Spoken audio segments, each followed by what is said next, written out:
Okay, here we head out for another Edgebander tip of the day. On your glue pots, you have a little guide chutes on the front, and when you're wanting to set that for the pot, here's the means in which you go through to set that.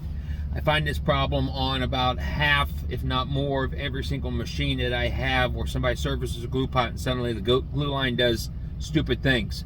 Inconsistent glue lines, non-repeatable, heavy glue lines, light glue lines, just things like that. Damage to the edge of the panels, things of that nature.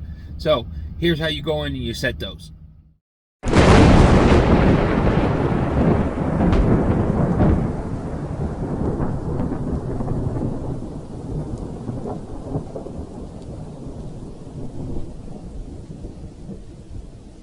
One of the things that you want to set on your glue pot whenever you take your glue pot out and you service anything on it is the alignment between this shoe and the face of your roller. So this shoe right here pre-positions the board as the board is traveling down to keep you from making contact with your roller.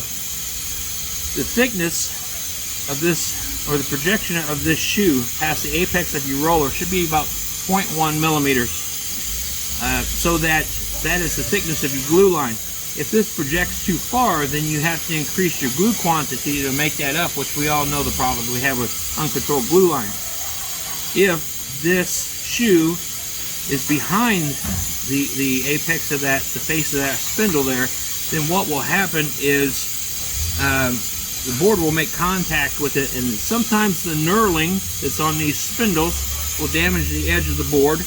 The other thing that can happen is the machines that have reversible spindles, this will actually start to act as a grinder as the board's going by, because if this is spinning in an opposite rotation from the board, it can actually damage the side of the board, which shows up further down the line and ends up in our end product. So this shoe should be to this side of the apex of your spindle by 0.1 millimeters. The way that you confirm that with a set of calipers, we get these things turned on here, we come over here, we measure to the side of the chain, to the apex of that spindle, and we're at 94.96. When we go over here, we measure to the face of that shoe, and it's at 94.96. So this shoe is actually in the exact same plane as this. So this shoe needs to come forward towards me 0.1 millimeters. Okay, so adjustment of that shoe is down here on the side, and we've got a pair of locking nuts, bolts, set screws, whatever you choose to call this mechanism here. It holds this in place. Different manufacturers do it a different way, but it's all the same principle. It's just Ford and Chevrolet. You just got to figure out how they're doing it. Then down below it here is that I have a adjustment. That this adjustment right here takes that shoe and pushes that shoe forward. This particular machine, the way this manufacturer makes it is that we can adjust it both in and out, so we can push and pull. Most machines are just push. With that being said, because of the type of mechanical adjustment that it is, every time the board comes in and hits it, it's pushing back towards us, back towards the camera every single time. So it's beating on that slightly, but it's beating on it every single time. So the only thing we ever do is we want to push against that motion.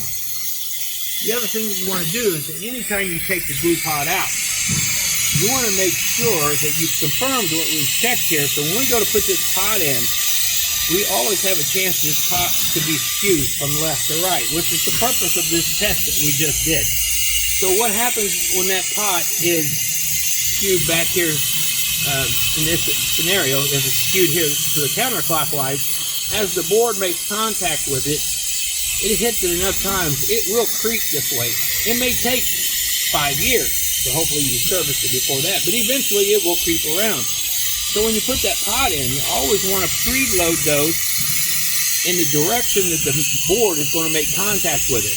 Now this machine happens to feed from the right to the left because it's a left-hand machine, but there are machines that feed from the left to the right, which would be a right-hand machine. So you do have to use a little bit of thought to it to figure out which way you need to preload that.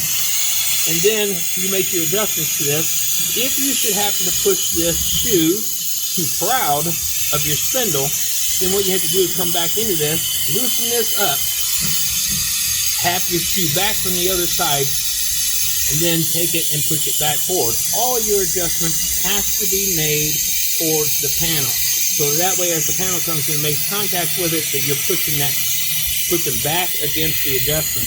If you do any adjustments where you're pulling towards you and you create a gap between the adjustment screw and the shoe, eventually that shoe is going to tap its way through until you take that gap out, and then suddenly you're out of adjustment. It's just the old mechanical tolerances and the backlashes that's in the system. You just have to understand it, think your way through it, and it's not too complicated.